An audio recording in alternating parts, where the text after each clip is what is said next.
أنفسنا ومن سيئات أعمالنا من يهده الله فلا مضل له ومن يضلله فلا هادي له وأشهد أن لا إله إلا الله وحده لا شريك له وأشهد أن محمدا عبده ورسوله اللهم صل على محمد وعلى آل محمد كما صليت على إبراهيم وعلى آل إبراهيم إنك حميد مجيد اللهم بارك على محمد وعلى آل محمد كما باركت على إبراهيم وعلى آل إبراهيم إنك حميد مجيد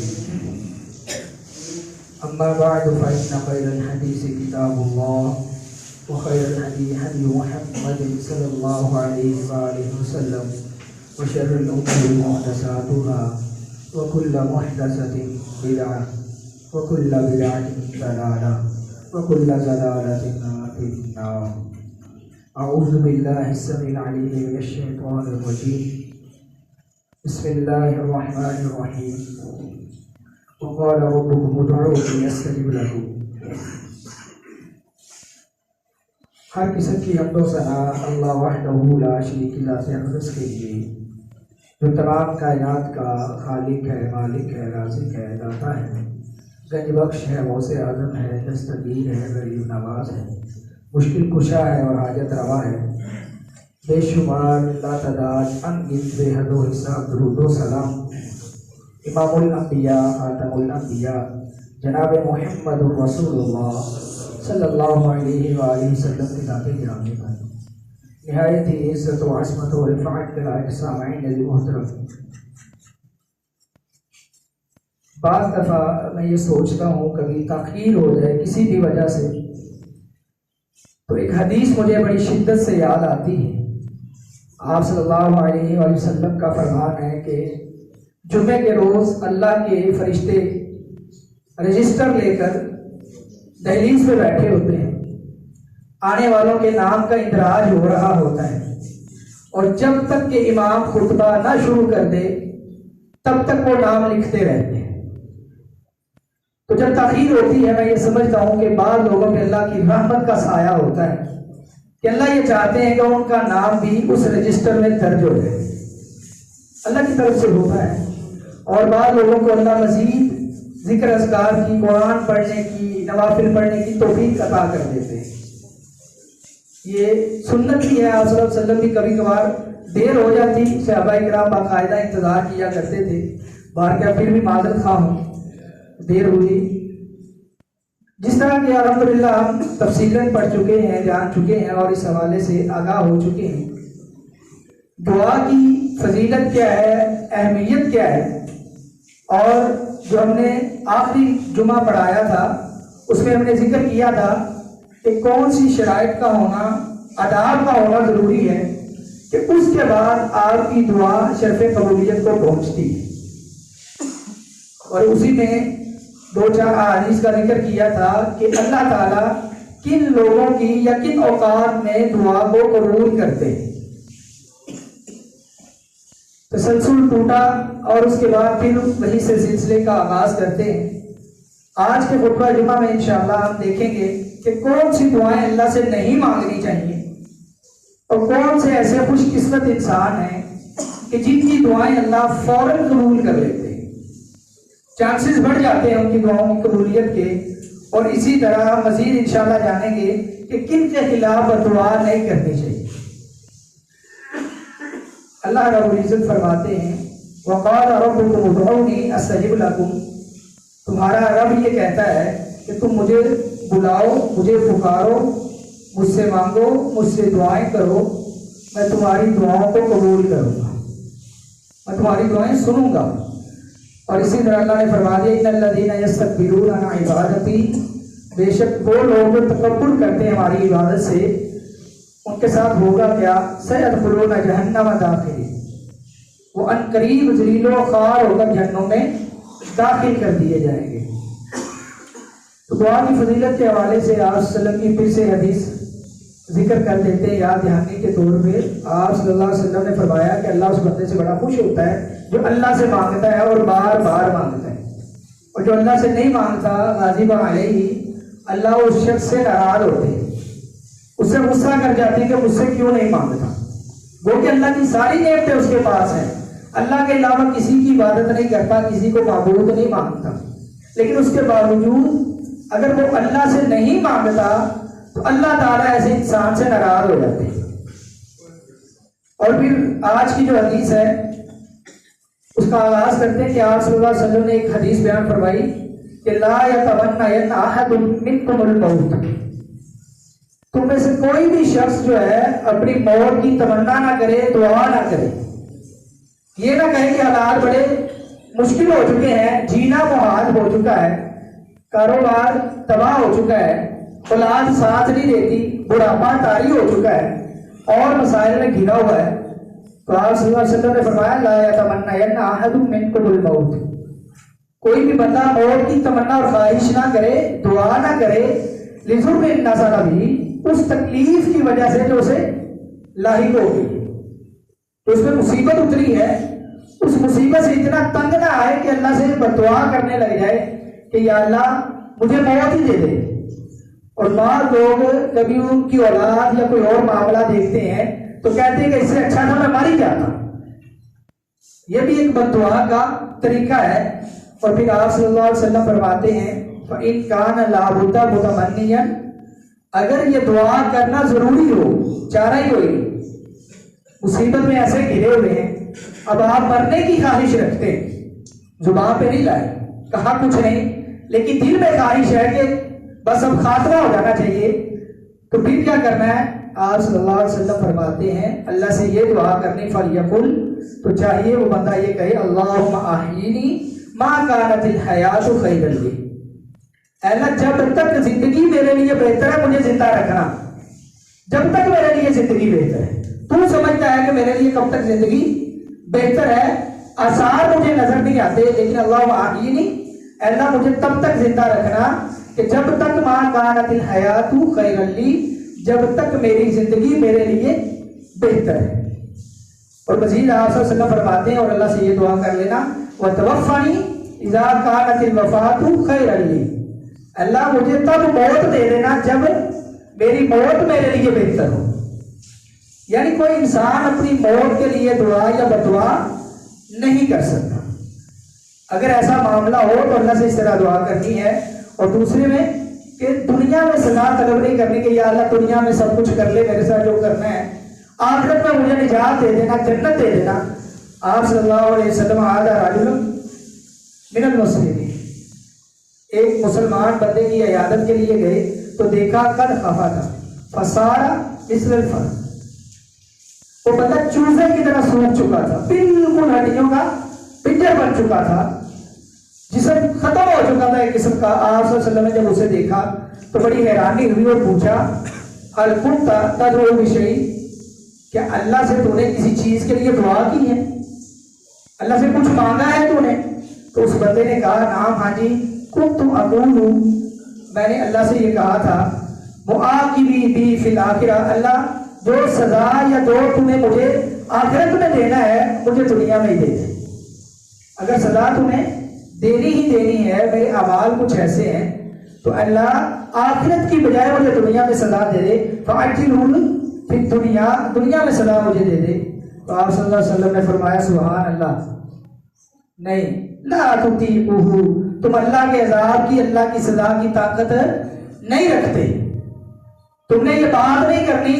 افلا قلت, تم نے یہ بات کیوں نہ کی کہ اللہم آتنا فی الدنیا حسنہ, اللہ میری دنیا بھی خوبصورت بنا, دنیا میں بھی عذاب سے بچائے رکھنا, تکلیفوں سے بچائے رکھنا, اور فی الآخرۃ حسنہ, اور آخرت بھی میری حسین بنا دینا. تجھے یہ چاہیے تھا اللہ سے اس طرح دعا کرتا, یعنی اللہ سے یہ بھی دعا نہیں کرنی کہ یا اللہ جو تکلیفیں, جو پریشانیاں, جو دکھ یا جو سزا تو نے مجھے آخرت میں دینی ہے وہ دنیا میں دے دے. اللہ سے یہ دعا بھی نہیں کرنی. اور تیسری دعا اور اہم دعا ہم بد احتیاطی میں, بے خیالی میں اپنے لیے اپنے مال کے لیے اپنی اولاد کے لیے وہ بددعا کر بیٹھتے ہیں. گو کہ ہمارا اس کے لیے ارادہ ہو یا نہ ہو، لیکن یہ کنفرم بات اکثریت ہماری ایسی ہے کہ وہ بددعا کر بیٹھتی ہے.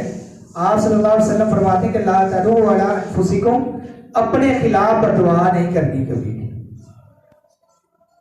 اپنے خلاف بددعا نہیں کرنی. ولا تدعوا علی اولادکم، نہ اپنی اولاد کے خلاف بددعا کبھی کرنی، نہ اپنے خلاف کرنی ہے نہ اپنی اولاد کے خلاف کرنی ہے، اور نہ ہی ولا تدعوا علی خدامکم، نہ اپنے نوکروں اور خادموں کے خلاف بددعا کرنی.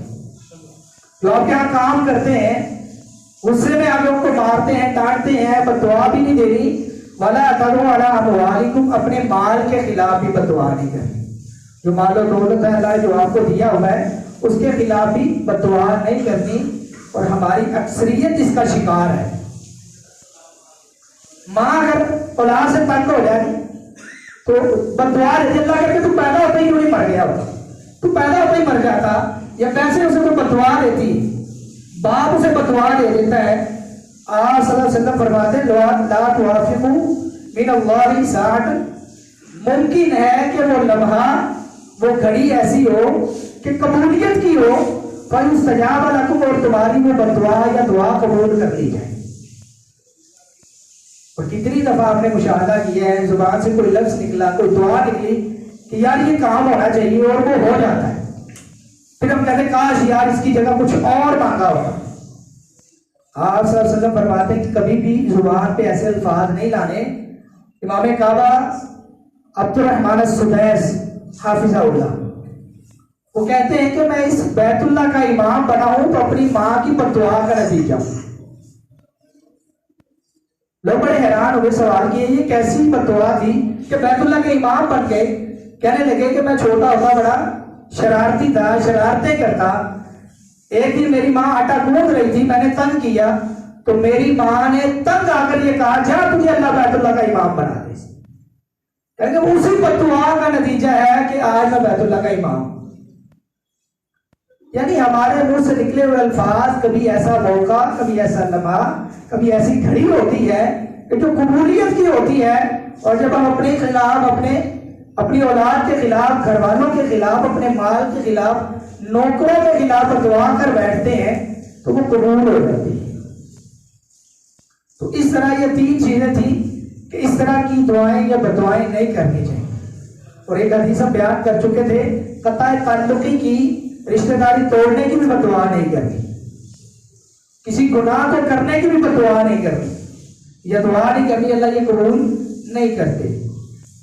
اور ہم نے ذکر کیا تھا کہ قبولیت کے اوقات کون کون سے ہیں، کچھ الحمدللہ ہم ذکر کر چکے تھے.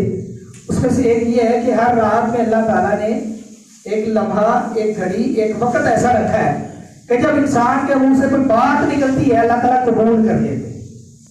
آپ صلی اللہ علیہ وسلم فرماتے ہیں کہ ان من اللیل ساعۃ، ہر رات میں ایک ایسی گھڑی ہوتی ہے لا یوافقها عبد مسلم، کہ مسلمان بندہ جب اس کی موافقت کر لیتا ہے، جب اسے مل جاتی ہے، یسأل اللہ خیرا، جب وہ اللہ تعالیٰ سے خیر و بھلائی کا سوال کرتا ہے، الا اعطاہ ایاہ، اللہ اس انسان کو اس کے سوال کا جواب دیتے، اسے وہ چیز عطا کر دیتے. تو اس موقع پہ اللہ تعالیٰ سے مانگتا ہے. اور یہ ہر رات کی کوئی نہ کوئی گھڑی ہوتی ہے، کوئی لمحہ ہوتا ہے. جہاں تک میں سمجھ پایا ہوں اپنی زبان پہ انسان کو ہر وقت کنٹرول رکھنا چاہیے. آپ صلی اللہ علیہ وسلم فرماتے ہیں کہ اچھی بات کرو فلیصمت، یا خاموشی اختیار کرو. کوئی پتہ نہیں کہ کب کون سی بات اللہ کے ہاں قبولیت کا درجہ پائے. اور آپ صلی اللہ علیہ وسلم کی ایک اور حدیث ہے، فرمایا کہ ایک انسان ساری زندگی نیک اعمال کرتا ہے، نیکیاں کرتا ہے، کوئی عبادت نہیں چھوڑتا، زندگی بھر اس نے نیکیاں کی ہوتی ہیں، لیکن آخری وقت میں کوئی زبان سے ایسا جملہ ادا ہوتا ہے جو اللہ کی ناراضگی کا سبب بنتا ہے، اور اس جملے کی وجہ سے اللہ تعالیٰ اس بندے کی نیکیوں کو تباہ و برباد کر کے جہنم میں ڈال دیتے ہیں. اور پھر وہی ایک بندہ کہ جب ساری زندگی گناہوں میں گزر گئی، آخری وقت میں اس کے منہ سے کوئی ایسا جملہ ادا ہوتا ہے کہ اللہ اس سے راضی ہو جاتا ہے، اور اللہ تعالیٰ اس جملے کی وجہ سے اسے جنت عطا کر دیتے ہیں. تو مطلب یہ ہے کہ جب بھی بولیں کوشش کریں کہ اچھے الفاظ کے ساتھ، ادائیگی اچھی ہو. اگر ہمیں غصہ بھی آیا ہے تو اچھے الفاظ کا چناؤ کریں تاکہ بعد میں ہمیں پچھتاوا نہ ہو کہ کاش کہ میں نے یہ نہ کہا ہوتا، کاش ایسی بات نہ منہ سے نکلی ہوتی جو آج قبول ہو چکی ہے. اور دوسری جو چیز ہے جسے ہم نظر انداز کر دیتے ہیں وہ ہے نماز کے اذان کے وقت دعا قبول ہوتی ہے. اللہ کے رسول صلی اللہ علیہ وسلم فرماتے ہیں کہ سنتانی لا تردان اور مقدمہ تردان، دو ایسے وقت ہیں، دو ایسے موقع ہیں کہ جب اللہ تعالیٰ بندے کی دعا کو رد نہیں کرتے، قبول کرتے ہیں، یا پھر کلمہ بہت کم چانس ہوتے کہ قبول نہ ہو، لازمی طور پہ قبول ہوتی ہے. اور وہ کون سے؟ دعا عند النداء، اذان کے وقت اللہ سے دعا کرنا اللہ کے ہاں قبول ہوتی ہے. اور دوسرا موقع آپ صلی اللہ علیہ وسلم نے فرمایا عند البعث حین یلحم بعضهم بعضا، جنگ کے اس موقع پر کہ جب دونوں مخالف پارٹیاں آپس میں یوتھم ہو، لڑائی چھڑ چکی ہو، بھڑ چکے ہو، اس موقع پہ اللہ سے کی گئی دعا بھی شرف قبولیت پا لیتی ہے. ایک لمحہ ہر رات میں ایک موقع ایسا ہوتا ہے. دوسرا کہ جب انسان اذان سنے اللہ سے لازمی دعا کرے، کچھ نہ کچھ مانگ لے، اللہ تعالیٰ قبول کرتے ہیں. اور تیسرا موقع نماز اور اقامت کے درمیان کی گئی دعا بھی اللہ تعالیٰ قبول کرتے ہیں. یعنی اذان ہو چکی ہے، نماز کا وقت ہونے والا ہے، اقامت ہونے والی، اس کے درمیان جو موقع جو وقت ہوتا ہے وہ دعا کی قبولیت کا وقت ہوتا ہے. آپ صلی اللہ علیہ وسلم فرماتے ہیں لا یرد الدعاء، کہ دعا رد نہیں کی جاتی، قبول ہوتی ہے بین الاذان والاقامہ، اذان اور اقامت کے درمیان جو بھی اللہ سے دعا کی جاتی ہے وہ رد نہیں ہوتی، اللہ قبول کرتے ہیں. اور ہم کو لمحے وقت گزار دیتے ہیں کہ باتیں کرنے کے بھی 15 منٹ ہیں، کوئی بات نہیں، نماز کا ٹائم ہے، ہو جائے گا، چلے جائیں گے، پہنچ جائیں گے، وضو میں 2 منٹ لگنے ہیں، نماز میں شامل ہو جائیں گے، کاروبار کر لیں یا اپنی باتیں مکمل کر لیں. آپ صلی اللہ علیہ وسلم نے فرمایا کہ اس موقع کی دعا رد نہیں ہوتی جو بندہ اللہ تعالیٰ سے مانگتا ہے. اور چوتھی چیز، جمعہ کے دن ایک خاص گھڑی ہوتی ہے، یعنی آج کے دن اللہ رب العزت نے کوئی ایسا موقع، ایسی گھڑی رکھی ہے کہ جب اللہ سے دعا کی جائے اللہ وہ لازمی قبول کرتے ہیں. اور وہ کون سا ہے؟ آپ صلی اللہ علیہ وسلم نے فرمایا فی ساعۃ، اس دن میں ایک ایسی گھڑی ہے لا یوافقها عبد مسلم وهو یصلی، بندہ نماز پڑھ رہا ہو یا دعا کر رہا ہو، یسأل اللہ، جب وہ بندہ اللہ سے کچھ مانگتا ہے، شیئن کچھ بھی مانگتا ہے، کسی بھی چیز کا سوال کرتا ہے، الا اعطاہ ایاہ، اللہ اس انسان کو وہ چیز عطا کر دیتے ہیں، وہ لازمی طور پر عطا کرتے ہیں.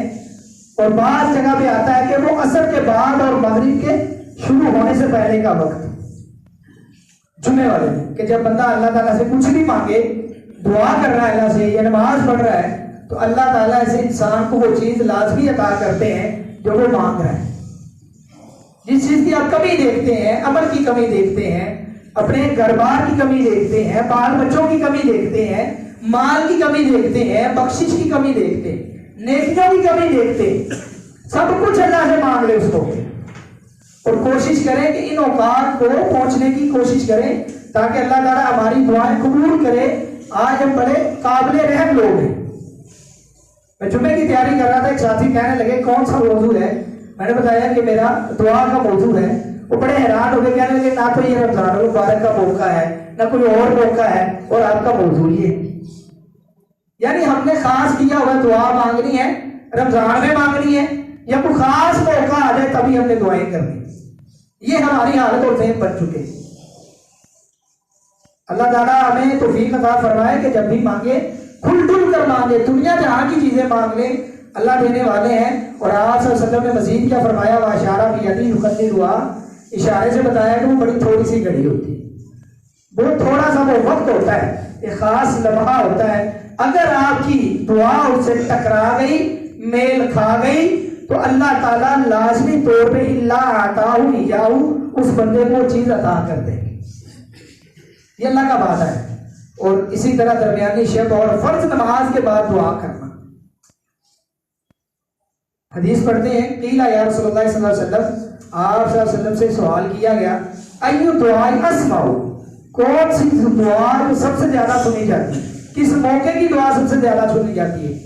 آپ صلی اللہ علیہ وسلم نے فرمایا جوف اللیل، آخری حصے کا درمیان، آخری رات کے حصے کا درمیانی حصہ، یعنی تہجد کا وقت، جب بندہ اللہ سے کچھ مانگے گا اللہ اسے عطا کریں گے، جلدی سنی جائے گی۔ اور اسی طرح وَدُبُرَ الصَّلَاةِ الْمَكْتُوبَاتِ، فرضی نمازوں کے بعد اللہ سے مانگنا یہ بھی بڑی جلدی قبولیت کا درجہ پا لیتا ہے۔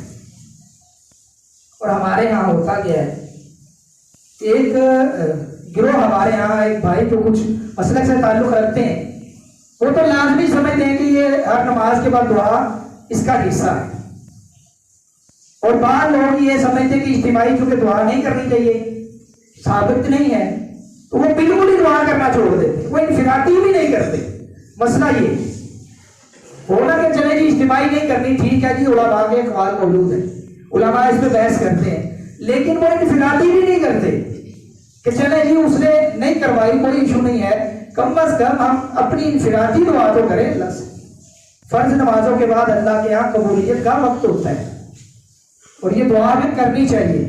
اور اسی طرح جب مرغ کی بانگ سنیں، اس کی آواز سنیں، تب کی گئی دعا بھی اللہ تعالیٰ قبول کرتے۔ حدیث میں آتا ہے آپ صلی اللہ علیہ وسلم نے فرمایا اذا سمعتم صیاح الدیکا، جب تم مرغ کی آواز سنو، وہ بانگ دے رہا ہے، فاسألوا اللہ من فضلہ، اس موقع پہ اللہ کا لازمی فضل مانگو، سوال کرو اللہ کے فضل کا، اللہ نے اس کا فضل مانگو۔ اور فضل سے ساری چیزیں آتی ہیں، کوئی چیز آپ کے پاس کم ہے، اب عمل کی کمی ہے، توفیق کی کمی ہے، نمازیں کوتاہی میں ہوتی ہے، نمازوں میں قرآن پڑھنے میں کوتاہی ہوتی ہے، کوشش کریں ایسی چیز مانگے کہ جس کی وجہ سے اللہ باقی چیزیں بھی عطا کر دے گی، باقی چیزیں بھی عطا کر دے گی۔ اگر کوئی جنت مانگتا ہے تو جنت میں ہر چیز موجود ہے، جو خواہش کرے گا، بجائے اس کے کہ بندہ کہے کہ جنت میں جو دودھ کی نہر بہتی ہے اللہ مجھے وہ دے دے، اللہ سے جنت کا سوال کریں گے، نہریں بھی مل جائیں گی آپ کو۔ اسی طرح اللہ کا فضل مانگنا چاہیے اس موقع پہ۔ آپ صلی اللہ علیہ وسلم فرماتے فَإِنَّهَا رَأَتْ مَلَكًا، کیونکہ وہ اللہ کا فرشتہ دیکھتا ہے، اللہ کے فرشتے کو دیکھنے کے بعد مرغ اپنی بانگ شروع کرتا ہے۔ ایک یہ موقع ہے۔ اور اب مسئلہ یہ ہے کہ کن لوگوں کی اللہ دعا قبول کرتے ہیں۔ یہ تو اوقات تھے جو ہم نے گزشتہ کچھ حدیث پہلے بیان کی اور اس کا کچھ حصہ رہ گیا تھا، وہ اب بیان کر دیا ہے۔ اب سوال یہ کہ اللہ کن لوگوں کی دعائیں قبول کرتے ہیں؟ مستجاب الدعوات جنہیں کہا جاتا ہے کہ اللہ ان کی دعا کبھی رد نہیں کرتا، وہ لازمی نہیں ولی اللہ ہی ہو، لازمی نہیں ہے، اور یہ بھی لازمی نہیں ہے کہ وہ تہجد گزار ہی ہو، یہ اللہ کی مرضی ہے۔ اور کچھ احادیث میں آتا ہے کہ کون لوگ ہیں جن کی اللہ دعا کبھی رد نہیں کرتا، لازمی قبول کرتا ہے۔ وہ کون سی ہے؟ ثلاث دعوات مستجابات، تین لوگ ایسے ہیں کہ جن کی اللہ دعا رد نہیں کرتے، لازمی قبول کرتے ہیں، رد نہیں کرتے ان کی دعا۔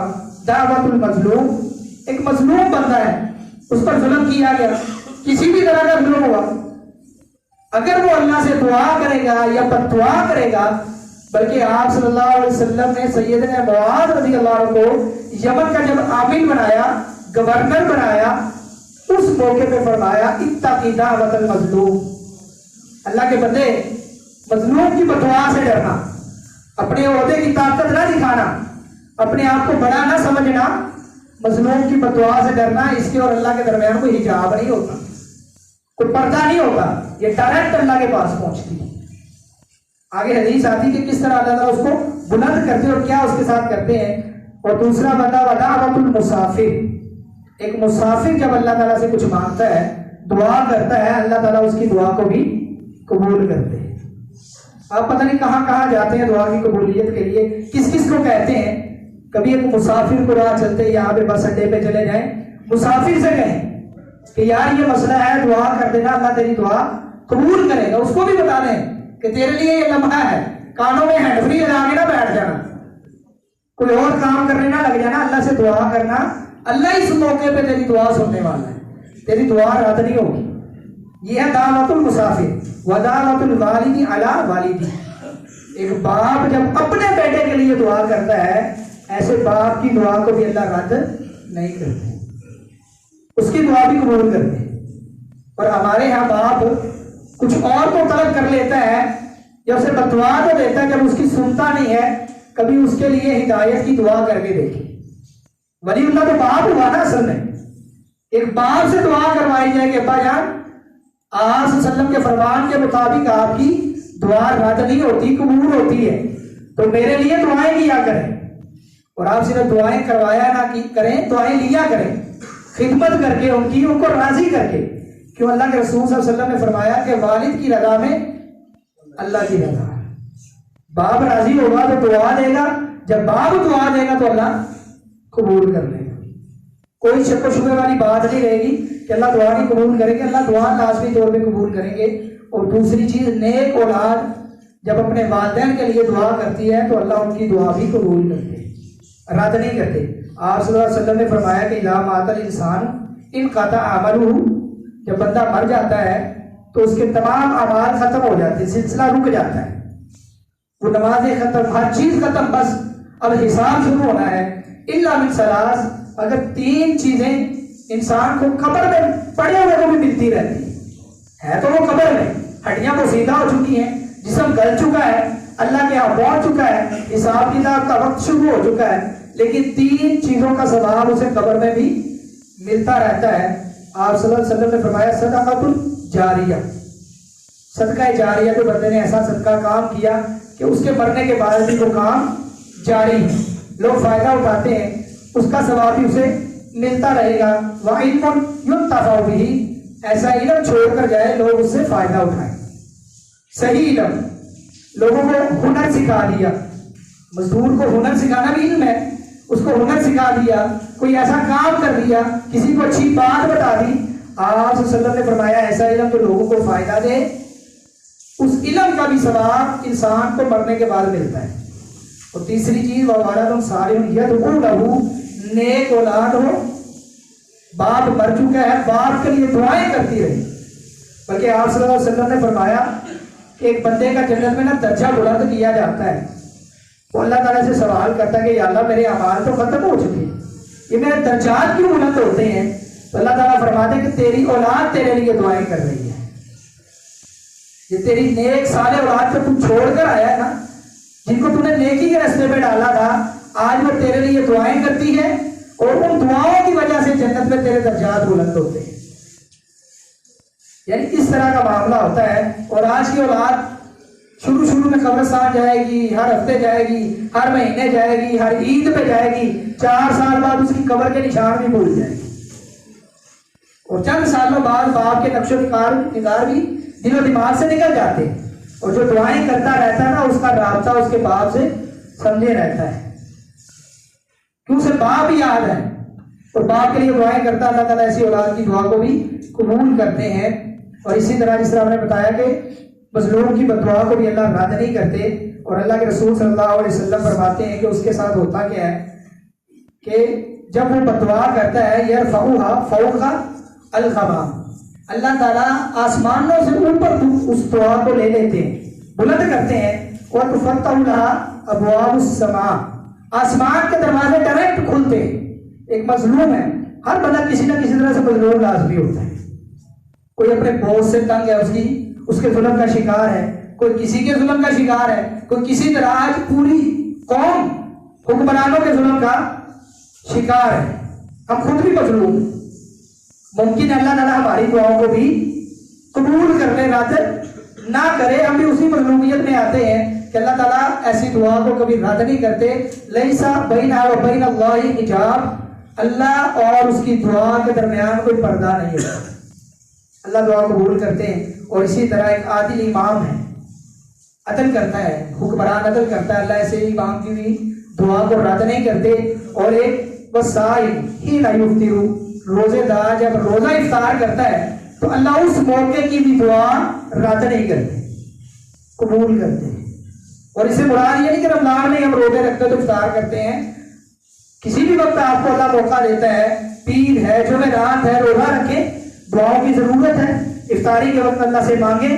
اللہ کے رسول صلی اللہ علیہ وسلم نے بتلایا ہے کہ ایسے روزہ دار کی دعا کو اللہ رد نہیں کرتے۔ ہمیں جو چیز چاہیے ہوتی ہے اس کے لیے ہم پتہ نہیں کیا کیا کرتے ہیں، جتن کرتے ہیں، کبھی یہ کوشش نہیں کرتے اللہ سے بھی مانگ کے دیکھیں۔ ممکن ہے جو اتنی مصیبتیں میں جھیل رہا ہوں مجھے وہ چیز نہیں مل رہی، اس دعا کی بدولت اللہ تعالیٰ وہ عطا کر رہے ہیں۔ تو اس موقع پہ بھی دعا اللہ تعالیٰ قبول کرتے ہیں۔ اور پانچویں جو انسان کے اللہ تعالیٰ دعا قبول کرتے ہیں، من سرہ ان یستجیب اللہ لہ، جو بندہ یہ چاہتا ہے کہ اللہ تعالیٰ اس کی مصیبتوں میں، پریشانیوں میں، دکھوں میں، تکلیفوں میں دعائیں سنیں، اسے کیا چاہیے؟ فَلْيُكْثِرِ الدُّعَاءَ فِي الرَّخَاءِ، خوشحالی میں اللہ سے دعائیں کیا کریں۔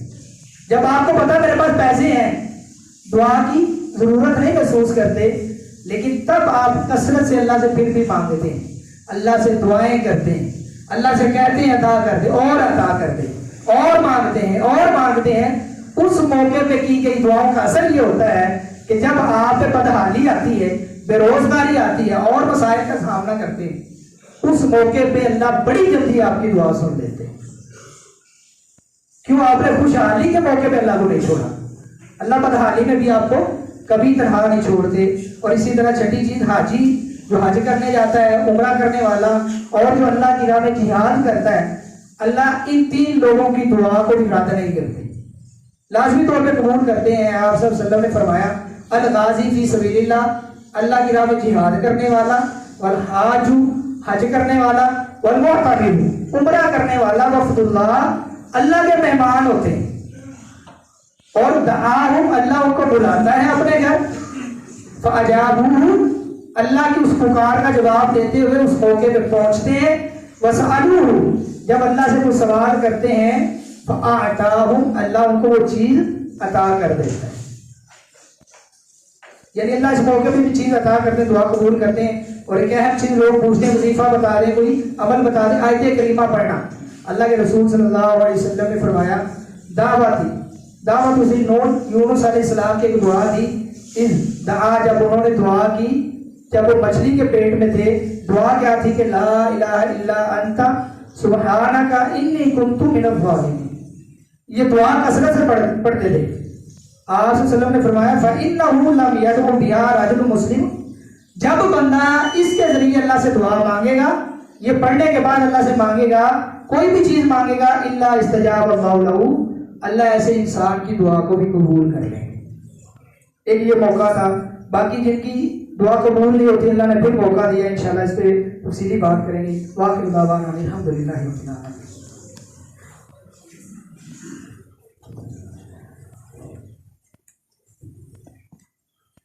ان الحمد للہ نحمده ونستعینه ونستغفره